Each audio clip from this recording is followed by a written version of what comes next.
And I believe I have, let me just double check here. I believe I have Carl on the line. Carl, how are you? Hey, I'm good. How are you doing? Doing great, man. Thanks so much for coming on and having this conversation with me. I really want to talk about and to fill in my guest. First of all, two things. I invited you on, and you were going to come on Wednesday, and we were just going to talk about politics as usual, right? We already had a calendar date for Wednesday to talk about politics from the left perspective and all the interesting things that are happening in this election. But then Thursday night happened, and Friday happened with Matt Brunigan. And again, I'm trying to explain to my listeners who may not be as familiar with Matt's writing. I personally, I write, and I'm a fan of his writing. And he's a very strong voice from the left, progressivism, and a champion for poverty. So we had no intention of talking tonight, but I want to thank you for coming on at the last second to discuss it because you are a friend of his and you're also a writer. So just tell us a little bit about what happened, your relationship with Matt, and then we'll take it from there. And the second thing is, I have your Twitter AVI up of Allen Iverson, and I even included the quote at the bottom saying, "Friends, I am not Allen Iverson. This is just a picture of him." But if you want to find Carl on Twitter, this is Carl. So Carl, tell us a little bit about yourself, your relationship with Matt, and what's going on with all this foolishness. Hey, so I'm a lot like that in ways that I have a day job that has nothing to do with my presence online, but I also write a lot. And I became Matt just a bit over a year ago, and we have a lot of the same interests. We're both kind of nerds, and we both have kind of backgrounds in philosophy a bit too, and so we're very interested in those kind of intellectual debates. And one particular topic that we've been interested in over almost the last year are the demographics of Bernie Sanders supporters, and who all supporting him, who isn't.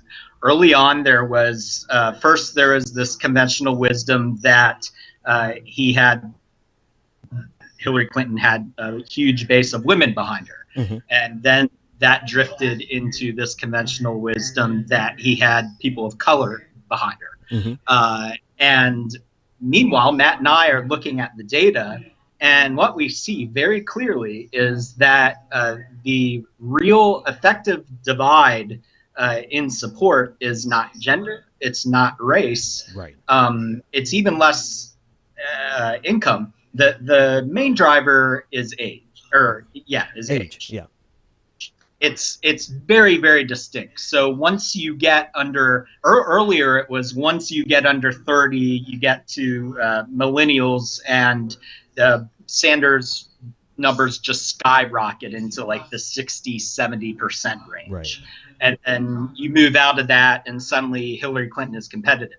Now that bracket has actually expanded over time. So now, depending on what numbers you look at, Sanders can be winning by big margins in, say, the 40 or under bracket. But the point remains, like, I can put it this way. This is the best way I can put it. If you had to ask a person one question about their identity to figure out who they support, you wouldn't ask them their race, you wouldn't ask them their gender, you would ask them their age, and that would give you the best chance of figuring it out. So Matt and I have been very persistently making since at least October.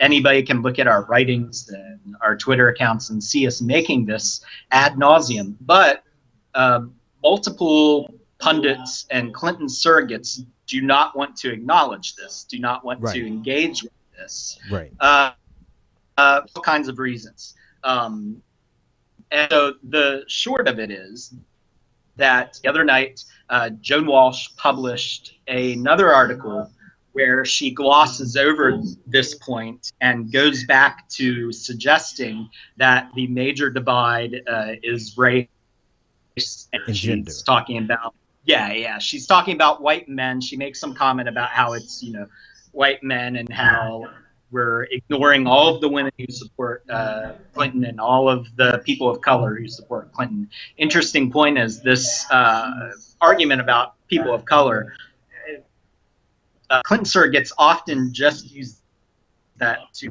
black voters. Right. But if you're actually accounting for all people of color, it's actually a much, much tighter race.